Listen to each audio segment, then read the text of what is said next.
Bref. Samedi dernier, Steve m'a appelé et il m'a dit. Ouais, salut. Bah, c'était pour savoir si t'étais dispo le 9 juillet à 16h. Attends 2 minutes, je regarde mon planning.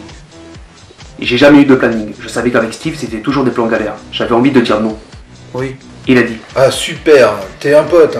J'ai raccroché, il a raccroché, j'ai réfléchi. Et j'ai réalisé qu'il ne m'avait pas dit où je devais me rendre le 9 juillet à 16h. Je l'ai rappelé. Ouais, Steve. Et c'est où le rendez-vous? Bah, c'est chez moi. J'ai raccroché, il a raccroché, j'ai réfléchi. Et j'ai réalisé qu'il ne m'avait pas dit pourquoi je devais être le 9 juillet à 16h chez lui. Je l'ai rappelé. Ouais, Steve, ouais, c'est encore moi. Et c'est pourquoi? C'est pour le CDCM. Je fais semblant de savoir ce que c'était. Ah, ok. J'ai tapé sur internet CDCM, c'était soit une marque de jeans, soit une entreprise de location de voitures, ou soit un concours de court-métrage. Un concours de court-métrage. J'ai regretté. Et finalement, le 9 juillet à 16h02, j'ai vraiment regretté. Cette équipe, c'était encore un plan galère de Steve. Dans l'équipe, on était 4. Il y avait Steve, Fred, Laura et moi.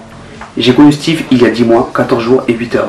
Et depuis 10 mois, 14 jours et 7 heures, j'ai plus de grâce matinée le week-end, j'ai perdu la moitié de mes potes, mon bonus d'assurance et le respect de mes voisins. Laura, j'avais rencontré une soirée quand elle sortait avec Franck. Je l'ai revue plus tard avec Alex, et là, elle est seule.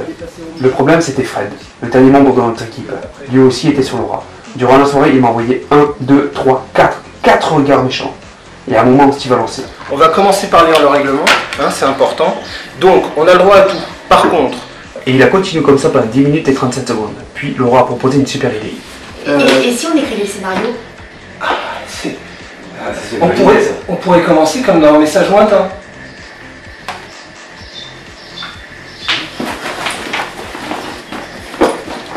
Mais si, message lointain. Personne ne connaissait ce film, du coup Steve a sorti le DVD. Laura pleurait, mais Fred, lui, était content. On a fini vers 22h43, il était tard, très tard. On a décidé de se revoir 2 jours plus tard. Là, on a rediscuté, rediscuté, après on a joué aux cartes, j'ai gagné, on a fini à 2h du matin. On n'a toujours pas de scénario. La fois suivante, Laura a relancé sa super idée. Les gars, si on écrivait un scénario, le scénario,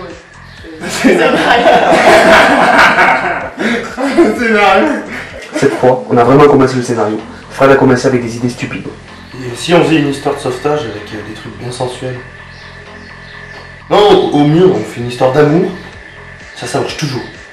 Steve m'a regardé, j'ai regardé Steve, on a regardé Laura, elle n'avait pas compris. c'est une super idée. Bah alors il nous faut un couple alors. Hein.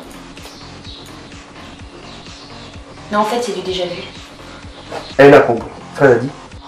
Merde. De quoi? Non. On avait fait notre scénario. Finalement, on avait quand même fait une histoire d'amour. C'est l'histoire d'un mec qui va voir une voyante. La voyante lui dit que la prochaine femme qu'il allait rencontrer sera la femme de sa vie. Il rencontre la femme, elle lui plaît pas, il s'oblige à tomber amoureux. Maintenant, il ne restait plus qu'à préparer le tournage. Steve s'occupait du matos, il connaissait du monde. Je m'occupe du matos, je connais du monde. Qui s'occupe du repérage et du tournage? Tu peux le faire moi? Ouais, je l'accompagne.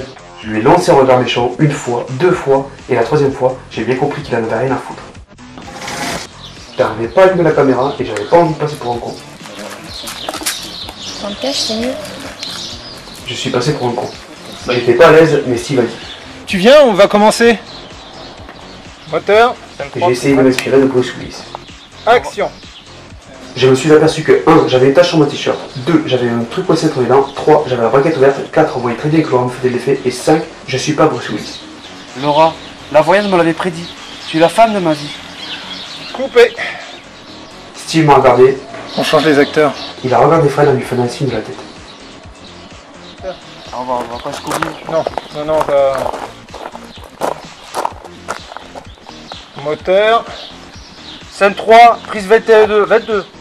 Laura, tu es la femme de ma vie. La voyante me l'avait prédit. Coupé. Super.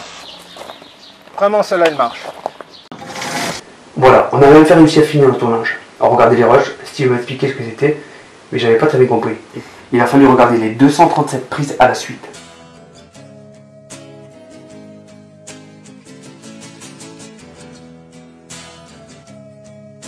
Bref, on a tourné un film.